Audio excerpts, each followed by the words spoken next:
زلو سلازي أبي من زني أروادنا كلها أنا بحبرة دمتكم كونهم دقيمة دقاقيمة بلغت خلفركم يدلي لذا في دزي عندار أهم سؤالكم كيتحافي هواتي دمت مخان حدا عبي نقري تا دمت دمو قلال نقري سلازي تشجيرهم أحمق كناتات كم تلوزدهم عبد فيديو عبد سلام ناي صلالي تختاتلتي خميني أخوم أنا سلامني أخو أملاخ مسكن كم أنا سلام للخوود ما سلام تكون اللي ناي لباوي تمنيتيو مباركس كرات هاتا تلتك تقاتلكم كم ناي وتركم شير سبسكرايب لايك ناقولكم متوعكم أي فريني مهارزة بلا رؤيتكم ما أو كومنت تقدر في اللي مالتي بتخكل جن اللي من تأخم لايك يتقور به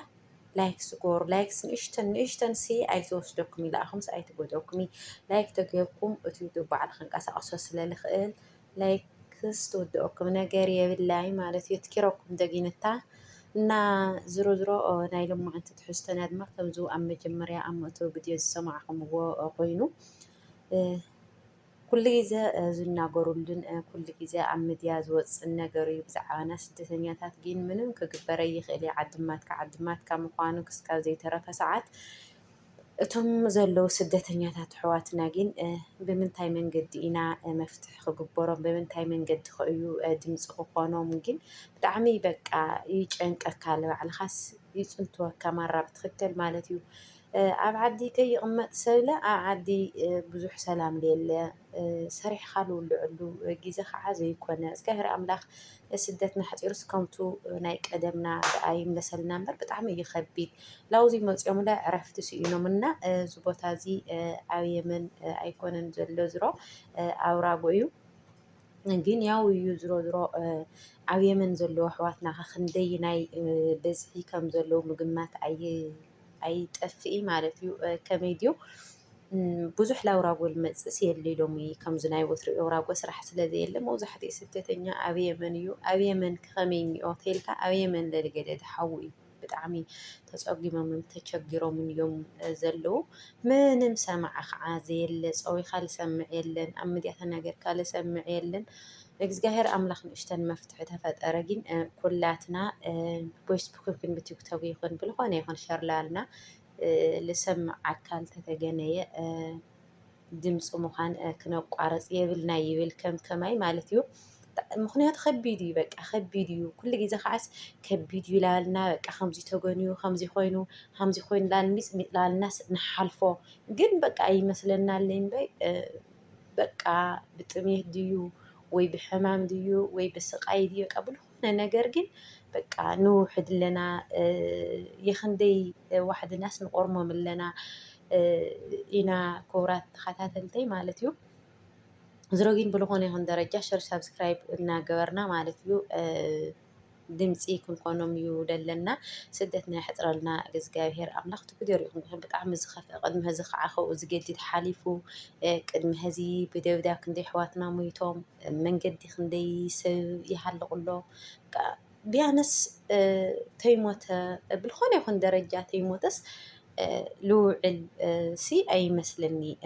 ከመይ ማለት ግን ብጣዕሚ ኢኻ ልብኻ ልጎድእ ንሕና ኣብ ኮፍ ኢልና ኣብ ዳዕረብላ ሰራሕና ከመይ ኢሉ ከም ዝጨንቀና ኣሎ ናያቶም ሸር ክበሃል ተሎ ወይ ናያቶም ክስማዕ ተሎ ርሆትካ ይወፅካ ሰብ ምዃንካ ዘይተርፈካ ናይ ሰብ ሕልና ዘለዎ ሰብ ብጣዕሚ እዩ ልጉዳእ ማለት እዩ ብትክክል ሰሪሖም ክበልዑ ዝኽእሉ መናእሰይ ክሓልፈለይ ኢሎም ላብዚ ዓዲ እዚ ክመፁ ተለው ክሓልፈለይ ኢሎም ልክዕ ክንሰርሕ ኢሎም እዮም ዝመፅሎ ግን የለይ በቃ የለይ ኣይኮነ ዶ ኣብ የመን ኣውራጎ ኮንካ ስዕዲ ዓረብ ኮንካ ውሽጢ ስዕዲ ዓረብ እኳስ እግዚኣብሔር ንእሽተን በቃ ታይሽሙ ደሎ እዩ ኣስራሕ ለለን በኩል የኾነ ኣስራሕ ነው ዝህዝ ሰዓት በቃ ብዓዲ ተልካ ጭንቂ ስደት ተልካ ጭንቂ ኩሉ ነገር ጭንቂ ኮይኑ በቃ መብርሃን ባዕላ ድንግል ማርያም ግን ወሓስን ጠበቃን እትኾንኩም ግን ድምፂ ምዃን ግን ክነቋረፅ የብልና ቢልካ ሰማዓ ክትረክብ ስለትኽእል ብልኾነ ይኹን ደረጃ ከምዚ ሓድሽ ነገር ክመፅእ ተሎ ሸር ላልና ድምፂ ክንኮኖም እዩ ዘለና ኩልና ኢድና ጣሚርና ሱቅ ተይልና ግን በቃ ሱቅስ መፍትሒ ኣይብላን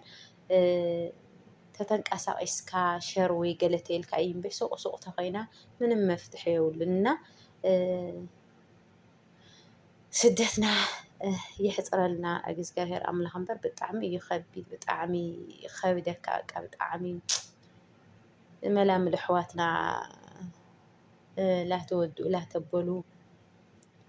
أبلي عد خبلي عد خاي بك أبلي عد خاس لي عد خاي عد لياو يا خينا قت عدنا لياو كينا كل مفتح لي واللي خينو ومينا أتم بزح تخاتات لزلكم بزح تعيشم للكم سلم تايكم دمس لي تخونوم تخيو يمنا ختصنينو بك مالتس من تاي يمنا تصنينكم دمس مخانس أيقارصكم جينس تايو بك مفتح لي واللي كل جزس خامزي يا خوينا مشرولوم خامزي يا خوينا خامزي خوينا طرح مبر من مفتحس زي ترخو قس عد ماتكاس عد ماتكا كوينو مالتيو እና እግዚአብሔር አምላክ ወሐስን ጠቃኒ ሆንኩም ባዕላት ኸልልልኩም እግዚአብሔር አምላክ ኸልልልኩም ባዕለ ስደትና ድማ ይሕፅረልና ዙሮ ሸር ሰብስክራይብ ናገርኩም ቤተሰብ ንክትኮኑ ብትሕትና እናተላወኹ እየ ብጣዕሚ ማርያምን ብጣዕሚ ካብ ደካጊን በቃ ክትርስሕስ ክተብሎ ተለካ ከምዚ ኮፍ ኢልካ ትሓስቦ ተለካ ዝኾነ ነገርሲ واه تاينات بقى على بعد خاص تاي خاتم العد ما تكس بقى عول كي تناجر حنزيز بقى حنزيز لخونة عدي قرش يعني راح نبر منم تايش مو بقى لي تفوتورنا و سندعي سكاك ندعي بقى سكاك ندم مآز أيو ندعي بقى عند عامل خد أبصرو عدنا سلاسة لام تملي سوا جيت أبو علوم بر سكام أزوي سدتكم زلالك شرول وميا تصقوم يا همزي كون يا لالك مالتيو نا صوا أو زي حلكم كيكون مالتيو نزيات مسل نيرا سلازة داموسكمني بتعمي يلمس جني أني اللي أولكية كم تأمل جمر يزولو رئيتاتكم أي فليني مهار زبل رئيتهم هانات زبل رئيتهم كل نجار كتقبلي على مديات وصلنا كل نجار أي تسقف حتى لكم للحاتتكم مالتيو بالخانة تطعموا سسنايو ررهو ولا تمنحوا رهوان كسانة نعهم أو سدت لهم سدتكم يحزر لكم أجز جاهر أملاخ تطعموا نعهم باي مش